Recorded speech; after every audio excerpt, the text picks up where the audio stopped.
Bonjour à tous, dans cette vidéo de culture économique, juridique et managériale, on cherche à comprendre de quelle manière l'entreprise s'inscrit dans son environnement. Aujourd'hui, chapitre 6, entreprendre et manager. À l'origine de la création d'une entreprise, il y a généralement une idée qui émane d'un individu qu'on appelle entrepreneur. Une fois la structure mise en œuvre, la gestion est alors confiée à un manager chargé du bon fonctionnement de l'organisation. Entrepreneur et manager répondent à deux logiques différentes, pourtant complémentaires. Essayons de distinguer d'abord ce qui forme un bon entrepreneur. L'entrepreneur est un individu doté d'une vision stratégique à long terme. Il est capable de se projeter dans l'avenir et d'évaluer les effets des décisions stratégiques qu'il va prendre.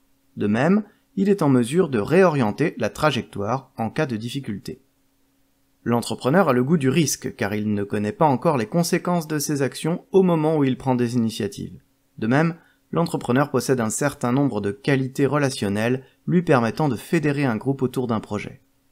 On classe généralement ces missions en 4 catégories.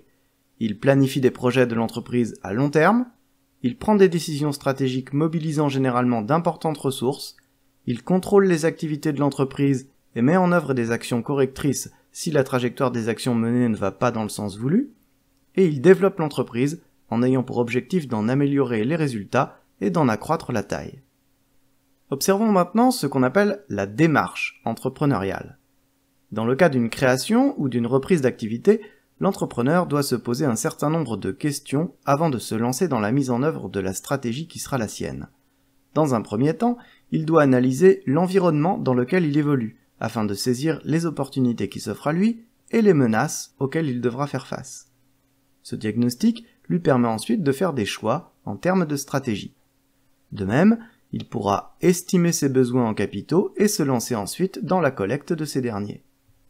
Il réalise également un business plan, également appelé plan d'affaires ou plan de développement. Il s'agit d'un document synthétique de présentation du projet et de son évolution à venir. Le choix d'une structure juridique adaptée fait également partie des étapes du processus entrepreneurial. À cet égard, il faut distinguer l'entreprise individuelle et la société. Dans le premier cas de figure, le patrimoine de l'entité nouvelle créée et celui du propriétaire de celle-ci ne font qu'un. Entrepreneur et manager sont alors confondus. Dans le cas de la société, un contrat est rédigé, il unit les associés ou les actionnaires.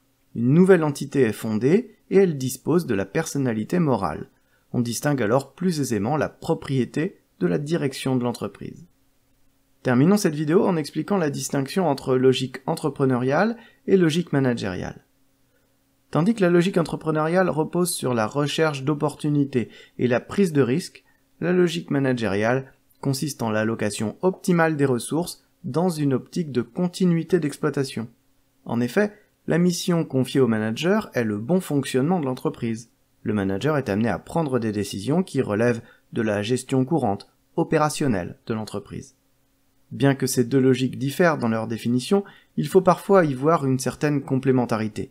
D'une part, il peut y avoir confusion entre entrepreneur et manager, c'est le cas des entreprises individuelles, certes, mais cette confusion concerne également les organisations dans lesquelles l'entrepreneur dirige son entreprise. D'autre part, les managers peuvent être amenés à prendre des décisions hautement stratégiques, lourdes de conséquences sur la vie de l'entreprise. Il leur faut alors disposer des qualités d'un entrepreneur. En résumé, vous devez retenir les compétences et les missions d'un entrepreneur, les différentes étapes de la démarche entrepreneuriale et les différences entre l'entrepreneur et le manager.